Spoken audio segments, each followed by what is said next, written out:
Pak Santo, kami dari kelompok 6 akan mempresentasikan berpikir komputasional. Perkenalkan, saya Luvena, kelas 9A, absen 6. Saya Melvin, dari kelas 9A, absen 5. Saya David dari kelas 9A absen 18. Berpikir komputasional adalah hal yang sangat penting dalam menyelesaikan masalah kompleks sehari-hari. Berpikir komputasional terbagi menjadi dua, yaitu struktur data dan juga literasi sains. Struktur data adalah metode untuk mengatur, menyimpan, dan mengelola data, sehingga dapat diakses dan diproses secara efektif dan efisien. Struktur data dibagi menjadi dua, yaitu struktur data linear dan tidak linear. Sementara literasi sains adalah kemampuan seseorang untuk memanfaatkan informasi dan konsep ilmiah dalam kehidupan sehari-hari. Yang pertama adalah stack.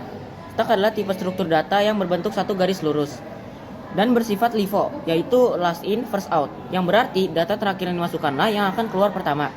Yang kedua ada linked list, yaitu tipe struktur data linear yang menyimpan data secara berurutan serta saling terhubung satu sama lain. Setiap node dapat menyimpan dua nilai, yaitu data dan pointer node selanjutnya. Kemudian ada juga array. Array adalah tipe struktur data linear yang menyimpan data secara berdekatan. Pencarian data dilakukan secara acak dengan mencari indeksnya sehingga pencarian lebih cepat dan efektif.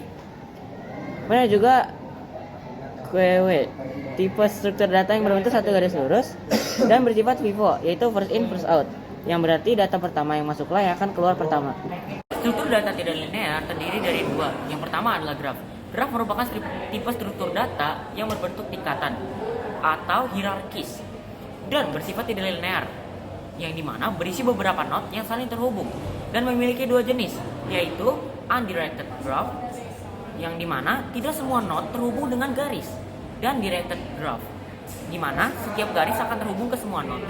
Node yang tidak terhubung dengan node lainnya disebut isolated node. Yang kedua ada tree. Tree adalah tipe struktur data yang menyimpan data secara tersusun sehingga membentuk pohon. Data disimpan secara hierarki yang memiliki beberapa level berbeda dan setiap node dapat terhubung satu sama lain oleh edge.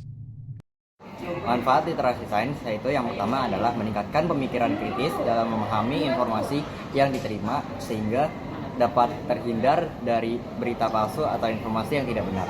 Yang kedua adalah membuat keputusan yang lebih baik dan informatif dalam berbagai aspek kehidupan. Yang ketiga yaitu memahami, menganalisis, dan menginterpretasi data dengan lebih baik sehingga dasar dalam pengambilan keputusan yang tepat menemukan solusi efektif dalam suatu permasalahan.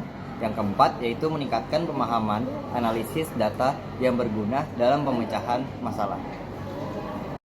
Yang kedua yaitu penerapan literasi sains. Contohnya di sekolah, melakukan kunjungan ke museum, menanam dan mengamati pertumbuhan tanaman, serta mengidentifikasi gizi dan kandungan dalam suatu makanan.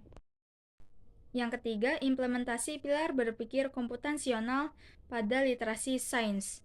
Yang pertama ada dekomposisi, yaitu memecah topik menjadi bagian-bagian kecil.